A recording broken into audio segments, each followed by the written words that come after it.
اسلام آباد میں صدر مملکت ممنون حسین سے وفاقی ٹیکس محتسب مشتاق احمد سکھیرا نے ملاقات کی۔ ترجمان ایوان صدر کے مطابق ملاقات کے دوران وفاقی ٹیکس محتسب مشتاق احمد سکھیرا نے صدر مملکت ممنون حسین کو اپنے ادارے کی سالانہ رپورٹ بھی پیش کی۔ صدر مملکت ممنون حسین نے ہدایت کی کہ ٹیکس ریفنڈ میں تیزی لانے کے لیے مزید اقدامات کیے جائیں تاکہ ریاستی اداروں پر عوام کا اعتماد بحال ہو سکے۔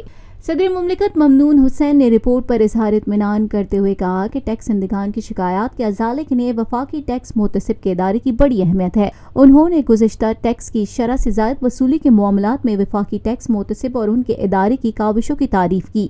ممنون حسین نے ٹیکس دہندگان کی شکایات کے ازالے کی مدت میں کمی پر بھی اطمینان کا اظہار کیا۔ صدر مملکت نے ہدایت کی کہ ادارے کی کارکردگی میں بہتری کے لیے مزید مؤثر اقدامات اٹھائے جائیں اور اس سلسلے میں دیگر ممالک کے تجربات سے فائدہ اٹھایا جائے۔ انہوں نے توقع کا اظہار کیا کہ وفاقی ٹیکس محتسب ادارہ اپنی کارکردگی کو مزید بہتر بناتے ہوئے عوام کی مؤثر خدمات کرے گا۔ وفاقی ٹیکس محتسب مشتاق احمد سکھیرا نے صدر مملکت کو یقین دلایا کہ وہ عوام کی بہتری کے لیے اپنی تمام تر کوششیں بروئے کار لائیں گے۔ پاکستان میں پہلی مرتبہ حالات حاضرہ کے مختصر مگر جامع پروگرامز، خبروں، تبصروں کے علاوہ دیگر سماجی، تجارتی، ثقافتی، تفریحی، معلوماتی، مذہبی، تعلیمی، صحت اور بچوں کے پروگرامز صرف TNN TV پر۔